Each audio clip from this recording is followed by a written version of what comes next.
നമ്മൾ വലിയ കെട്ടിഘോഷിച്ചിട്ട് വലിയ സമ്മേളനങ്ങൾ നടത്തും. ആ സമ്മേളനങ്ങളിൽ രണ്ടാൾ പ്രസംഗിച്ച് കഴിയുമ്പോഴത്തേക്ക് ആള് പോകാൻ തുടങ്ങും. നേരത്തെ ഈ കസേരയെല്ലാം കാലിയാ. എന്തിനാ ഇത്രയും വലിയൊരു പൊതുയോഗം, ഇത്ര വലിയ ലക്ഷക്കണക്കിന് ഉറുപ്പിക ചെലവഴിച്ചിട്ട് ഒരു പൊതുയോഗം സംഘടിപ്പിച്ചിട്ട് അത് കേൾക്കാൻ നിങ്ങൾക്ക് മനസ്സില്ലെങ്കിൽ പിന്നെ എന്തിന് നിങ്ങൾ വരുന്നു? ഇതൊരു പാർട്ടിയല്ലേ? ഇതിനു വേണ്ടി ഒരുപാട് ത്യാഗം സഹിച്ചിട്ടല്ലേ ഞങ്ങൾ ഇതൊക്കെ നടത്തിയിരിക്കുന്നത്. സമരാഗ്നി എന്ന് പറയുന്ന ഈ ജാഥ കേരളത്തിന്റെ രാഷ്ട്രീയ ചരിത്രത്തിൽ ആദ്യത്തേതാണെന്ന് ഓർമ്മ വേണം. അതിന് അതിൻ്റെതായ രാഷ്ട്രീയ പ്രാധാന്യമുണ്ട്, അതിന് അതിൻ്റെതായ രാഷ്ട്രീയ ഇമ്പാക്റ്റ് ഉണ്ട്, അതിന് അതിൻ്റെതായ രാഷ്ട്രീയ ഗുണമുണ്ട്, അതിന് അതിൻ്റെതായ രാഷ്ട്രീയ സാഹചര്യമുണ്ട്. ഇതെല്ലാം കണ്ട് മനസ്സിലായിട്ടും ഇവിടെ ഇത്തിരി നേരം ഇരുന്ന് ഇതൊന്ന് കേട്ടാൽ ഈ ഭൂമിയിൽ എന്തെങ്കിലും സംഭവിക്കുമോ? ഇറങ്ങി അങ്ങനെ അങ്ങ് പോയതാണ്. നിങ്ങളെങ്കിലും ഒരു മേലിൽ ഇങ്ങനെ എന്തെങ്കിലും പരിപാടിക്ക് പോയാൽ, ഇപ്പൊ പോയാറു പോയി, അവർ കേൾക്കുന്നില്ലല്ലോ ഞാൻ പറയുന്നത്. നിങ്ങളോട് ഞാൻ പറയുന്നു, അവരെ വെച്ച് അവരെ കാട്ടി നിങ്ങളെങ്കിലും മേലിൽ ഇനി ഇതുപോലെ സമ്മേളനത്തിന് പോയാൽ പ്രസംഗം അവസാനിക്കുന്നത് വരെ നിങ്ങൾ പോകരുത്, ഇവിടെ ഇരിക്കണം എന്ന് ഞാൻ സ്നേഹപുരസരം എൻ്റെ പ്രവർത്തകരോട് ഞാൻ ആവശ്യപ്പെടുകയാണ്. ഞാൻ പ്രസംഗിക്കാനൊന്നുമില്ല. സമരാഗ്നി ഇന്നിവിടെ അവസാനിക്കുകയാണ്.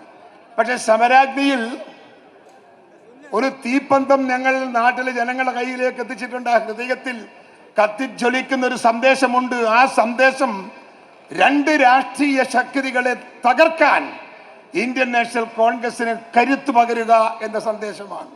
ആ സന്ദേശം നിങ്ങളുടെ ഹൃദയത്തിൽ ഉണ്ടാകും, മനസ്സിലുണ്ടാകും എന്ന് ഞാൻ വിശ്വസിക്കുകയാണ്. കേരളത്തിൽ എന്തെല്ലാം നടക്കും നിങ്ങൾക്ക് ഞാൻ പറയാൻ തുടങ്ങിയാൽ ഒരുപാടങ്ങ് പറഞ്ഞു പോകും. അവിടെ പ്രസംഗിക്കുന്നൊന്നുമില്ല.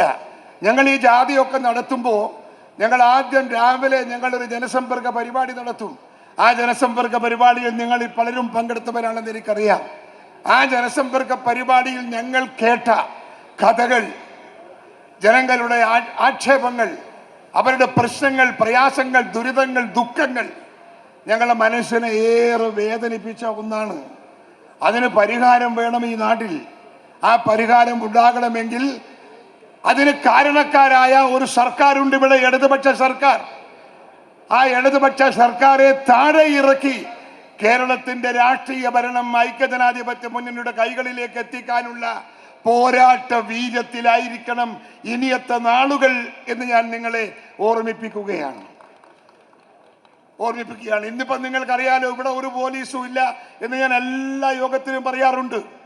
ഇന്നിപ്പം കണ്ടില്ലേ, നമ്മുടെ വയനാട്ടില് നമ്മുടെ എന്ത് യൂണിവേഴ്സിറ്റിയാ,